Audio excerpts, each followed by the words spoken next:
आदरणीय जन को मेरा नमस्कार, छोटों को आशीर्वाद।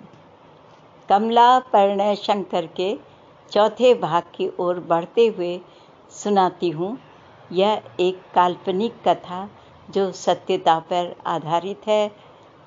आप सुनिए, सब्सक्राइब करिए, लाइक करिए, कमेंट जरूर करिए, बेल दबा दीजिए। आगे को बढ़ते हैं।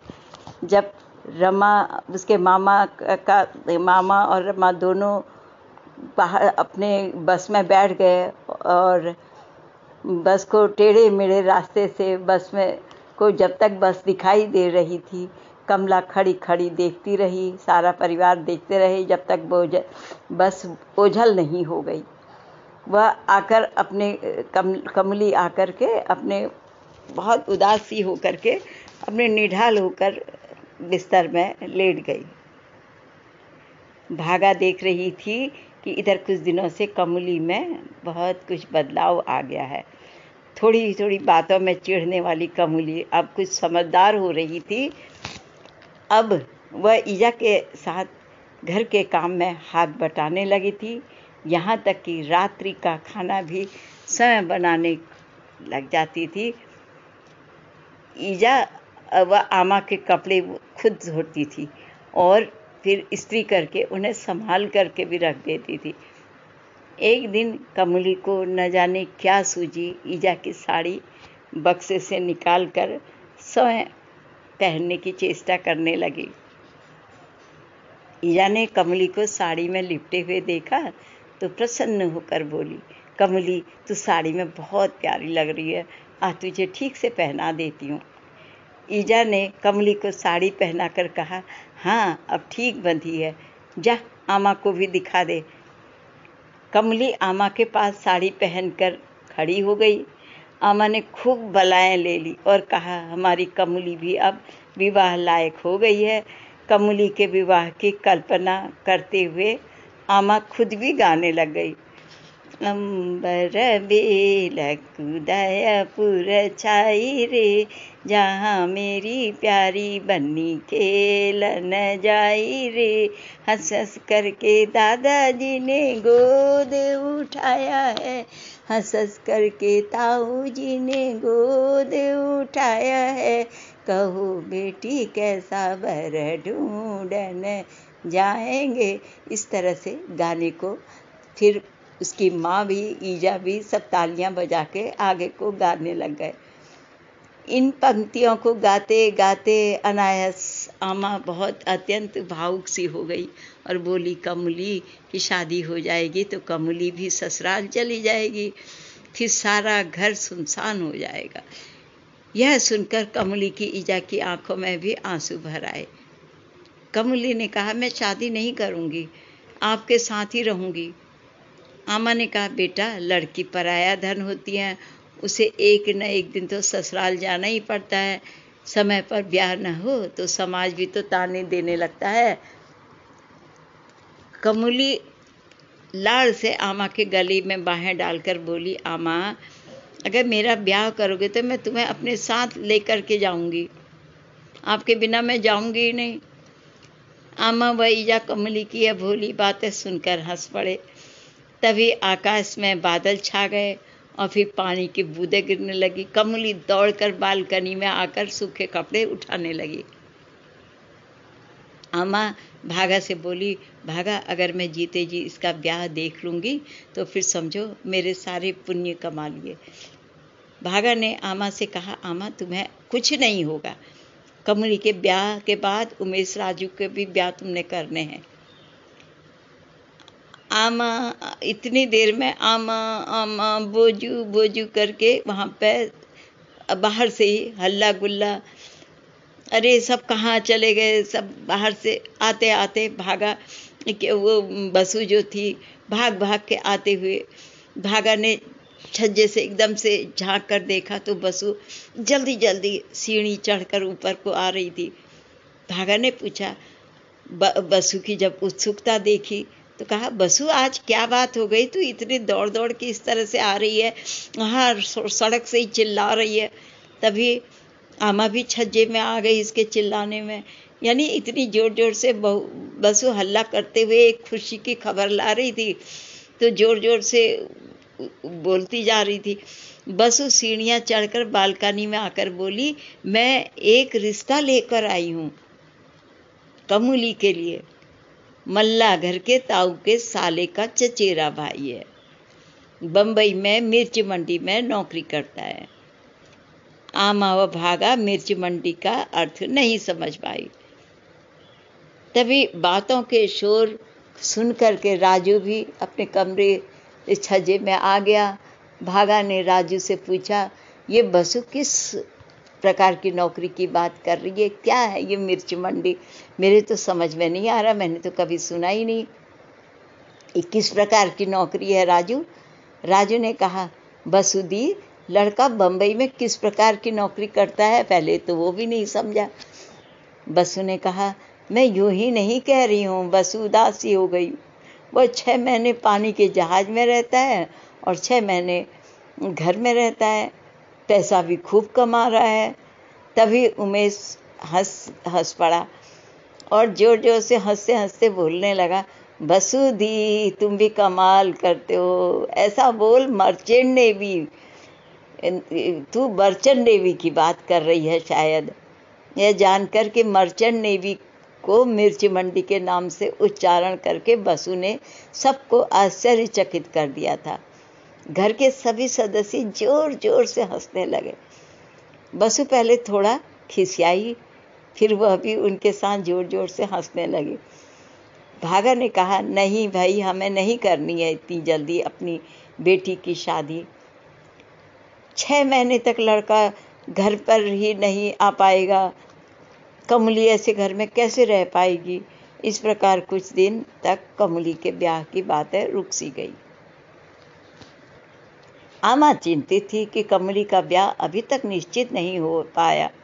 भागा व नित्या यानी कमली के पिताजी को भी कोई फिक्र नहीं है। आमा की ये सोच चिंताएं बढ़ने लगी। नित्या अपनी बेटी के बारे में सोचता ही नहीं है। एक दिन उन्होंने उदासी से नित्या व भागा को जोर देकर कहा, तुम लोग चिंता नहीं करते, कमली बड़ी हो रही है, बसु रिश्ता लेकर भी आई, तुम लोगों ने लड़के के बारे में जानने की इच्छा ही नहीं की। नित्या ईजा की बातें चुपचाप सुनते रहे और शांत भाव से ईजा को समझाने लगे, ईजा, कमली अभी नाबालिग है, कच्ची उम्र की शादी में नहीं चाहता हूँ मैं, कानून के भी अपराधी बनेंगे। कमली की शादी 2 साल बाद करूँगा। भागा भी हाँ में हाँ मिलाती रही। इसी प्रकार दिन बीतते रहे। देखते ही देखते नवरात्रियों में रामलीला का समय आ गया। पूरे गांव में भजन कीर्तन पूजा का माहौल छाया हुआ था। ऐसे सुंदर समय में कमली की बुआ का पत्र आ गया। एक सुंदर रिश्ते के बारे में बता रही हूँ। लड़का इंजीनियर है, लाला बाजार में बहुत बड़ा घर है, लड़के का पिता एक नामी व्यापारी है। वे लड़के का ब्याह शीघ्र करना चाहते हैं। उन्होंने कमली के आपके बारे में बहुत कुछ पता लगा लिया है और अब वे कमली का चिन्ह कुंडली मांग रहे हैं।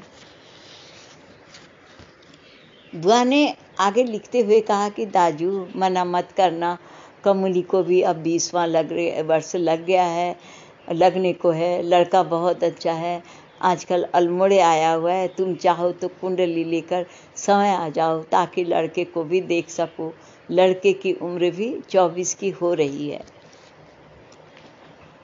पटवारी जी अभी बेटी का विवाह करने के पक्ष में नहीं थे, परंतु आमा जिद करने लगी थी कि अच्छा रिश्ता आया है तो ना मत कहो, बाद में ऐसा अच्छा वर मिले या न मिले।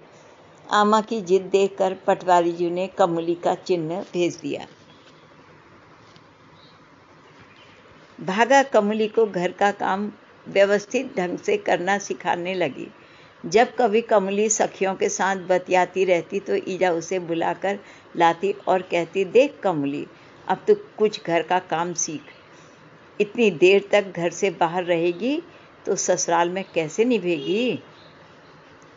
तेरी सास यही कहेगी ना कि बेटी को घर का काम नहीं ढंग से नहीं सिखा सके। भागा की बात सुनकर कमली सिर झुकाकर घर के कार्य में व्यस्त सी हो जाती। दीपावली आने वाली थी। पटवारी जी ने अपने घर में रंगाई पुताई करवा डाली। वे सोच रहे थे कि हो सकता है इसी माह तक कमली की शादी हो जाए। पटवारी जी का घर नीले व हरे रंग से सज सा गया। रात में जब उनकी बालकनी में लगे बल्ब जलने लगते तो हवेली बड़ी सुंदर दिखाई देती। दीपावली के बाद पर्वतीय क्षेत्रों में ठंड बढ़ने लगती है और लोग गुनगुनी धूप का आनंद उठाने लगते हैं। रविवार का दिन था। पटवारी जी धूप सेक रहे थे। तभी उमेश ने उनके पास आकर जेब से एक पत्र निकालकर उनके हाथ में दिया और कहा, बाबूजी, पोस्टमैन ने कल यह पत्र लाकर मुझे दिया था, लेकिन आप सो चुके थे तो मैं देना भी भूल गया था, तो ये पत्र है। पटवारी जी ने झट से पत्र लेकर पढ़ा तो उनके चेहरे पर खुशी के भाव दिखाई देने लगे। फिर वे भागा को पुकारने लगे। क्या बात हो गई पटवारी जी, जो आज इतने प्रसन्न दिखाई दे रहे हैं? भागा ने ऐसा आकर के पूछा। अरे भागा, कमली का चिन्ह हमने सरू के कहने पर ना लड़के वालों को भेज दिया था। वह साम्य हो गया है, लेकिन शंकर अभी अल्मोड़े में नहीं है। वह अपने कार्य की व्यवस्था के कारण वापस चला गया है। भागा, क्या इस रिश्ते के लिए तैयार हो जाऊं? भागा कुछ उत्तर देती कि आमा ने झट से कहा, अब सोच क्या रहा है? इतना अच्छा रिश्ता हाथ लग गया, जल्दी तैयार कर, लड़के वालों को स्वीकृति दे दे। भागा भी कुछ नहीं बोल पाई आमा के आगे। भागा उदासी हो गई और पटवारी जी की ओर देखकर बोली, क्या ब्याह दोगे अब मेरी कमली को? मैं कैसे रहूंगी इसके बिना? भागा यह जानकर कि कुछ दिनों में कमली ससुराल चली जाएगी, कुछ उदास सी हो गई। पहले वह घर का कार्य न करने पर कमली को फटकार लगाया करती थी, लेकिन अब कमली घर का कोई भी कार्य करना चाहती तो भागा उसे मना कर देती।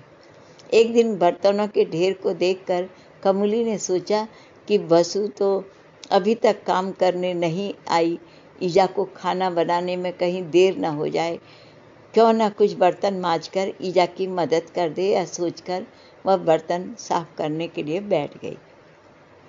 ईजा स्नान घर से बाहर कपड़े सुखाने आई तो उसकी नज़र बर्तन साफ करती हुई कमली पर पड़ी।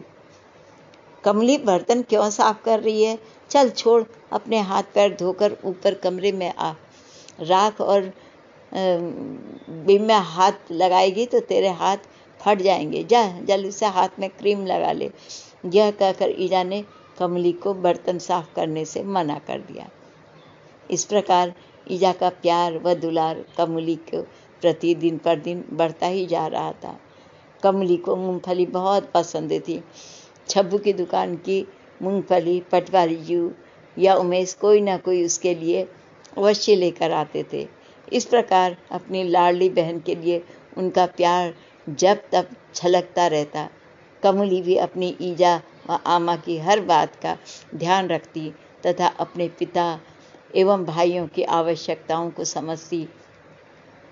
एक दिन सब्जी काटते काटते अचानक भागा की कमर में दर्द हो गया और वह उजाओ करके, मतलब हमारे पहाड़ में एकदम आवाज़ सी निकलती है जो उजाओ कहकर करा उठी।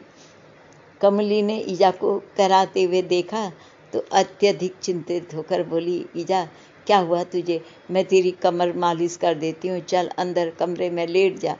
कहकर कमली ने ईजा को उठाकर कमरे में लिटा दिया।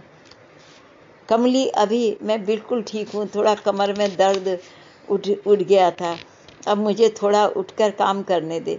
नहीं ईजा, तू आज कुछ नहीं करेगी, ये कमली ने कहा, पूरा आराम करेगी, खाना मैं बनाऊंगी। कहकर कमली ने भागा को बरबस उठने नहीं दिया। उस दिन कमली ने आमा के लिए सूखी सब्जी, चोखी रोटी यानी दूध में गूंथ के आटे की रोटी बनाई और बाबूजी को भी सब्जी रोटी रायता बनाकर खिलाया। फिर ईजा का खाना लेकर उनके कमरे में पहुंचकर उसे भी खिलाया। उसके बाद उसने आमा को दवा व दूध देकर उनसे सो जाने को कहा। आमा अपनी पोती के हृदय में छिपे हुए इस सेवा भाव को लेकर धन्य हो उठी। अब मैं आगे का भाग आपको कल दूसरी 5वें एपिसोड में सुनाती हूँ।